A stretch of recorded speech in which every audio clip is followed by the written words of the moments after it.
last 40 years. And today I have my special guest. He is a psychotherapist as well as a coach, no other than Mr. Steve McCready. Hey, Daniel. Welcome to Book 101, Mr. Steve. And can you please introduce more about yourself? Sure. So I am a psychotherapist and coach located in Sacramento, California, although I work with my clients virtually. So I have folks all over the United States and at times even internationally. If I was going to use one word to describe the work I do, it is about empowerment, helping people to be able to live bigger lives, to be more of who they actually are, to express themselves more fully, to overcome the various limitations that keep them from getting at that. So that's really what I'm about with my work. Mr. Steve McCready, thank you so much for sharing your knowledge and wisdom to the world, and of course, empowering us. And let's talk about how to keep your feelings from driving you without stuffing them in the truck. What amazing topic. What's the difference between suppressing emotions and actually managing them? Yeah. So suppressing, emotions is basically any way in which we work to not let ourselves experience them. And so that can take kind of more of a brute force form of just blocking the feelings from coming out and trying to hold them inside. It can take the form of distracting ourselves from our feelings through doing some other activity, some other thing. It can involve numbing our feelings through any number of things, ranging from food to alcohol to drugs. So there's a lot of different ways that it's pretty easy, unfortunately, to actually take and distract ourselves from our feelings and to either avoid them, not feel them, or otherwise hide from them, even though they're actually really, really important. And any of those techniques over time comes at a pretty high price. Mr. Steve, why do so many people default to either emotional outbursts or complete shutdown? Mhm. So you can think of the idea of like suppressing our feelings as imagine a balloon. And if you put air into the balloon, like that can be feelings that we're repressing, the equivalent. You can keep putting air into the balloon for a while and it can hold a fair amount of air, but there comes a point where it can't really contain it anymore. And then what happens? The balloon pops, right? That's kind of the same thing. That's the outburst that we're talking about with a person when they've been suppressing their feelings for too long, and then things come out in some kind of explosive form, typically some kind of an anger outburst or something like that. And so that's what we're seeing there. And then with the blocking or numbing of feelings, that's where they just uh, use generally, like I said, substances or things to avoid experiencing the feelings, and that's depriving yourself of air, which won't cause explosions, but it causes another set of problems, neither one of which obviously works very well. Mr. Steve, how can we recognize when our emotions are controlling us versus when we are controlling them? Sure. I think that the thing here is about looking at the nature of our action is ideally when we're at our best, humans are operating from a combination of yes, our feelings are important. They're giving us important data about what's going on, whether we're feeling threatened, whether we're feeling aligned with our values and such. But at the same time, they don't those feelings don't have any data about what's possible in a given situation, what's logical, what's reasonable, what agreements we've made, other things. And so that's where the thinking part of the brain comes in. And so at our best, humans are really it's a teamwork thing happening in our heads between the feelings and the thoughts. And when those two parts work together, we make thoughtful, intelligent, feeling aligned decisions. But when we're operating fully from that place of feeling, that's when we often end up making choices that we regret. And so it's when we're making reaction, when we're making taking actions that are strong in nature, maybe intense, that they're very immediate in response to a stimulus versus where we stop, pause, consider, and then take action, right? Yeah, I would say it's kind of when we're reacting versus responding. Reacting versus wow. Interesting and very well said, Mr. Steve. And let's talk about the dangers of emotional avoidance. What happens psychologically when consistently stuff or feelings away? Mhm.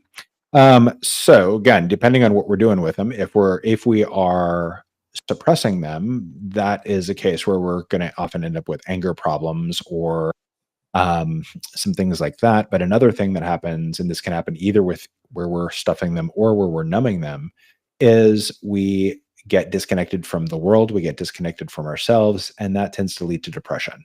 And that is obviously its own problem and challenge. And the two can go together. You can have people who are very depressed, but also have these periodic outbursts of emotion, or people who are depressed in a way where they're really just kind of disengaged, checked out. They've gotten so good at numbing their feelings and not feeling their feelings that they don't feel much of anything. And that means they are effectively disconnected from the world, which is, again, obviously problematic. Healthy emotional processing. What does it looks like to sit with difficult emotions without being overwhelmed by them? So I would say they are at times very possibly overwhelming, but it depends on what you do with that. And here's what I mean. You might feel some very intense emotions. And so you might cry, you might feel very sad, you might even feel very angry, but you can express those feelings in ways that are not problematic. That can be where you can share those with a friend. You can go for a walk. You can go for a run. You could do something creative. Music, art are examples of. There's a lot of great creative work that has been created out of a place of pain and distress and overwhelming emotion, right? But there's also the act of just being present with your emotions and working on being aware of them. Things like meditation would be an example of that, and just letting them be there and learning to recognize that while you might be feeling your feelings, and they are indeed intense and they feel very strong and they feel very overwhelming, you're not your feelings. They're things happening inside of you, but you can feel them and just stay still and stay present and let them go through you. The problem usually comes when we start engaging with our feelings instead of thinking about them. So, the way that this sometimes can get looked at is the idea of thinking about it the same way that a storm works when it goes through the sky. The clouds come in, they might have rain, they might have thunder, they might have lightning. But these storms, no matter how intense they are, they don't actually hurt the sky. They're just there. They come, they do their thing, they go. Right, and that's, I think, actually there's a Buddhist saying around that, that's like the storms don't hurt the sky or the storms can't hurt the sky. And I think if we think of our feelings as storms and we just kind of maybe get an umbrella or do what we need to do to be ready to deal with it, let it go through, work with it, then we get past it and then we can go on. And then after that, we also have the opportunity to do some learning from that. Why did the storm happen? What was going on? And what do we need to maybe do differently? Or what would we like to have different in our lives? Right. Once we're willing to sit with this stuff, then we can take the lessons. And that's where the seeds of growth exist.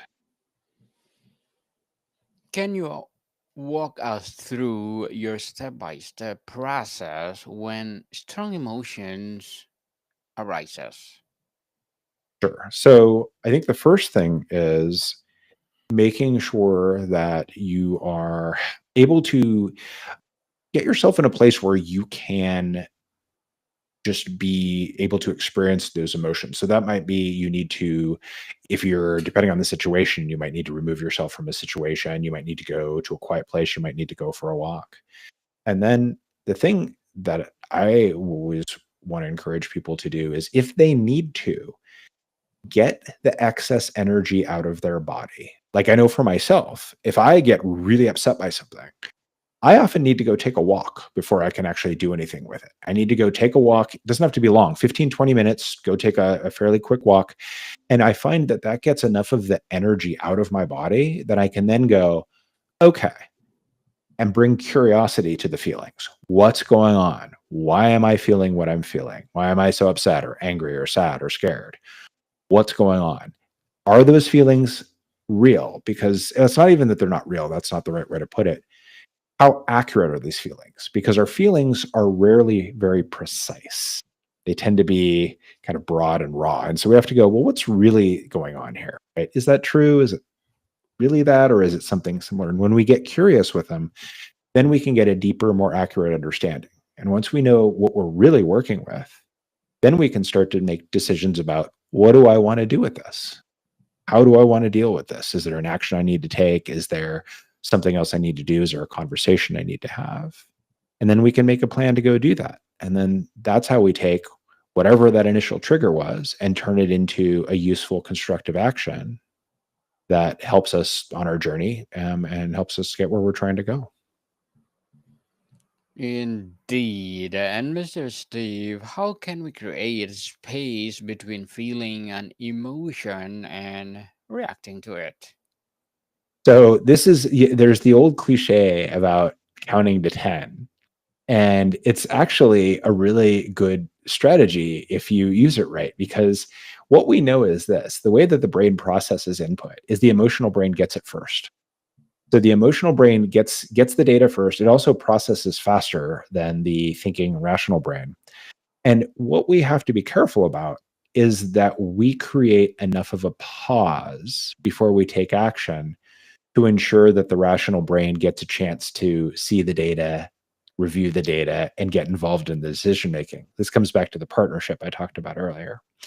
And when we do that, then we're have a much better chance of responding from a good place versus doing again that initial immediate sort of reaction. Mr. Steve, let's talk about, well, the practical tools and techniques. What are the Mhm. some effective grounding techniques for intense emotional moments?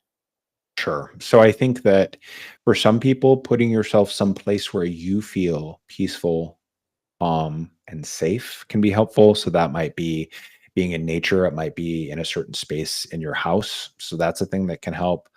Like I said, for me, I find movement to be helpful. Going out and going for a walk. Someone else might find doing some journaling to be useful, taking and just writing, doing that. Breathing certainly always helpful. Just doing some slow, deep breaths, practicing box breathing, which is basically a technique where you go between inhaling, holding, exhaling, and waiting, and counts of 4. Doing that will physiologically help center you. Um, Exercise actually can be, in general, can be pretty grounding because it helps to just center and reset our physiology. So any of those are ways of doing it. The thing I always tell people is it's not like there's one magic technique that's the best one. It's about figuring out the ones that work for you and that you will be able to get yourself to do in that moment.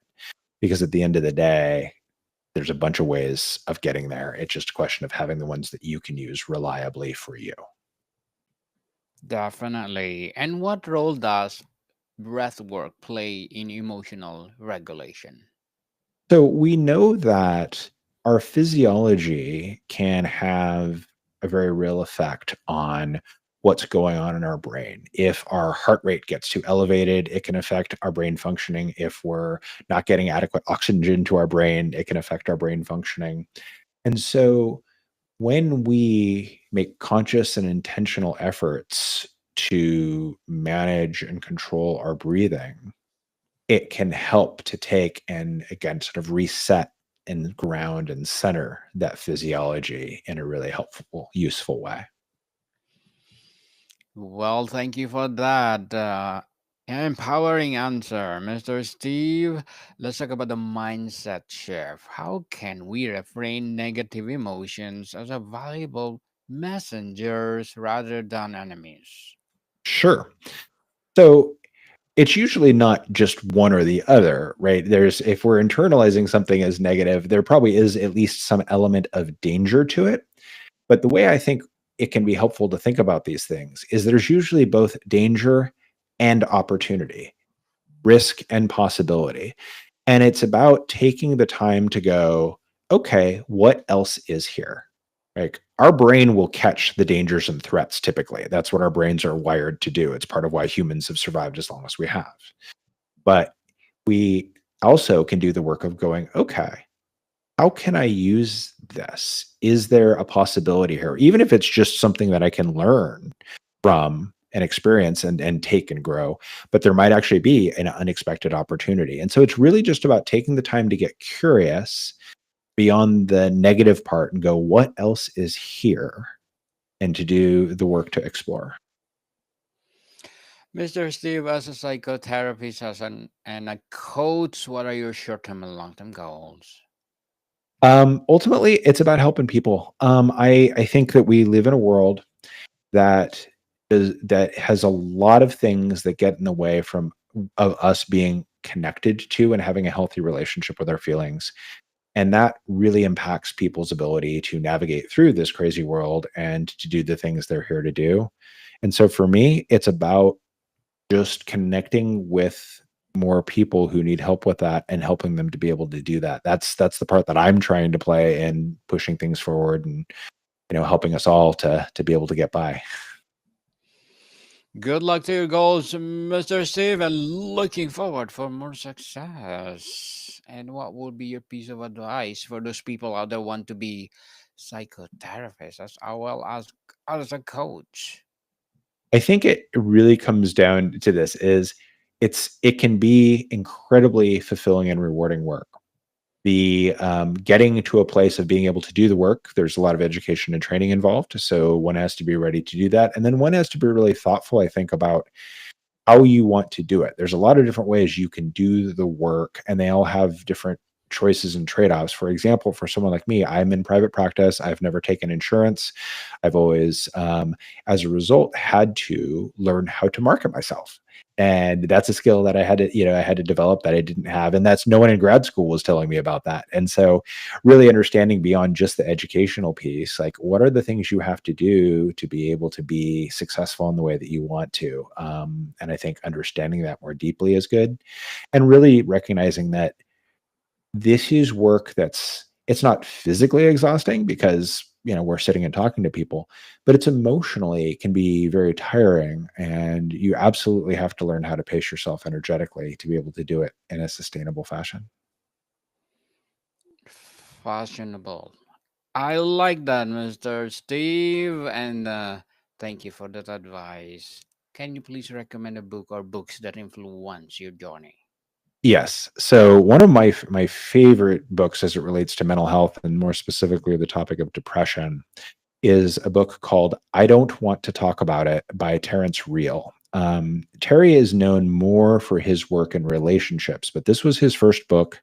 It is somewhat of a memoir, but it's also a book about male depression. And there are some aspects to depression for how it shows up and why it happens in men that are kind of different than what happens with women. And I first read this book when I was dealing with some of my own challenges before I even pivoted careers to become a therapist.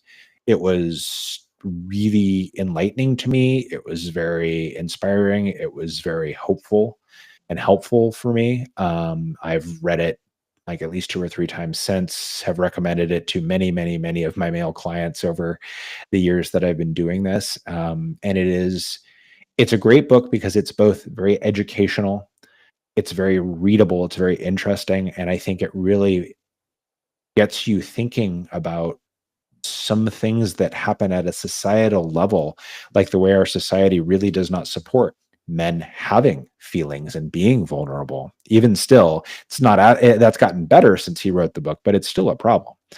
And how impactful that is. And so this gets at those things at a lot of different levels, but it's a very interesting and readable book that you will also learn a heck of a lot from. So if you're a guy who has struggled with depression, or if you know a guy who has, this book will speak to you a lot. And or if you're someone who just wonders about like what's the deal with men and feelings, well, this book will actually help you understand a lot about the problem and why it's. Thank you for that recommended book, Mr. Steve, Mhm. and hoping our viewers or listeners read it and for sure they will empower. How can express difficult emotions to others without damaging relationships? So yeah, it's I mean, I think the thing here is thinking about it from the standpoint of looking for win-win. So say what you mean what you say, but don't say it in a mean way is sort of a little trait cliche, but it's not bad advice. And I think the part that we get caught up in is we get so worried about not wanting to be mean, not wanting to hurt someone else's feelings, that we then hurt our own feelings by dismissing them. And I think what it's about is stating simply and straightforward, here's what I experienced, here's how it made me feel, here's what I want or need. And that's it. It's not labeling the person as mean or selfish or anything. It's not saying the behavior was even poorly intentioned. And because it rarely is, people are usually well intentioned, but sometimes unaware or clumsy or distracted or other things. And just really pointing it out of like, hey, when you did this or when you didn't do this, I felt sad, hurt, neglected, and unimportant. And I'd really like it if you could make a point to do this, right? It doesn't mean the other person won't be upset, but it means you will not have been hurtful. And that's what I always tell people. You can't guarantee somebody won't be hurt by what you say, but you can guarantee you don't say it hurtfully. And that's the only part of the equation you can control is saying, doing your part of the communication in as thoughtful, caring, and compassionate a way as possible, and then letting go of the other piece because that's not something in your control. How can we set boundaries around others' emotional expressions while honoring our own? Sure. I think that one of the things that gets hard with boundaries is that often in these situations, maybe someone's yelling, for example, and or they're saying or acting in a way that's kind of even objectively maybe irrational or unkind. It's really easy from the standpoint of fairness and logic to go, well, they're the one in the wrong, so they're the one who needs to change what they're doing. But from the pragmatic standpoint of what do I actually have control over? I have control over what I say. I have control over what I do. I do not have control over what other people say or do. So I might say something about them. I'm having a hard time staying in this conversation because of how loud your voice is getting. Would you be able to quiet it down a little bit? But I can't tell them you need to be quiet because I can't make them be quiet. And if they refuse to be quiet, what do I do then? Well, what I can say is, I'm sorry, I'm not going to be able to continue this conversation right now. And I can withdraw from the conversation. I can disengage. I can set my boundary and manage my boundary, not theirs. And I would do that regardless of whose behavior again is in the wrong. That part matters less than how do I manage myself, my emotions, my well-being by focusing on the things I actually have active control and agency over. Because when we start trying to control other people, things get things get messy pretty fast. Mr. Steve, what daily practices help build emotional resilience over time? I think this is a place where meditation, certain types of meditation can help. They help us to spend more time sitting with, literally, and being present with our feelings. And the more time we spend experience our feelings and not reacting to them, the more we become comfortable with them. So that's a thing that can help. I think journaling can be very helpful for a similar reason because that gives us a way to more actively explore and get curious about our feelings. I think that making sure we're taking care of ourselves overall is crucial. The more tired we are, the more stressed we are, any of those kinds of things will affect our overall emotional state. They'll affect our brain functioning. And as a result, that's going to impact our ability to deal with challenging emotions that we experience. So, just fundamental self care is absolutely critical for that. So for some people, it's just get more sleep. More is sleep, people. 8 hours a day. And Mr. Steve, before we wrap up our Yeah, discussion for today, I'm inviting you to please do listen to my other podcast, people, because my abstract essay is already in fifth season, abstract poetry in second season, and my book 101 review in fifth season too. Comedy 101 in second season, and my food 101 in fifth season as well. Geography 101 in fourth season, and Law 101 and Mental Health 101 are my baby podcasts. Love Letters in third season, and Movie 101 Review and Music 101 in fourth season, and Science 101 and Sex 101 in its first season. Please listen to them wherever you listen your podcast. So, Mr. Steve, if you could teach everyone one skill for emotional regulation, what would make the biggest difference? oh man, having to pick one is a tough call, but I would actually probably say just the act of getting better at pausing when you are experiencing a strong, intense emotion, taking a moment to pause and turning inward to bring some curiosity to that emotion. That alone does so much to shift our perspective on things and to really help us be prepared to deal with it. So it seems small, but the impact actually can be quite large, I think. He's small but terrible, as they said. Mr. Steve McCready. Thank you so much for sharing your knowledge and wisdom to the world. So, can you please invite our listeners to support your advocacy projects that you're doing right now, or anything that you want to promote on Book 101? Yeah, absolutely. So you can always find my website, which is at stevemccready.com, and that's MCCREADY. I've got a blog there. You can sign up for my newsletter and get all those articles there. The other place, if you want to go see me and hear some of my quicker thoughts on things, is go track me down on TikTok. Just go search for my name and you'll find me. I'm starting to put some videos there, and so those are shorter, kind of quick thoughts, but I think there's a lot there that people will find useful as well. So if you're a TikTok person, find me there. Yes, people, let's support Mr. Steve McCready, because if you support him, for sure, more and more and more empowering advocacy to come. So, Mr. Steve, thank you so much for your time. Thank you for having me. More to come, people. See you soon.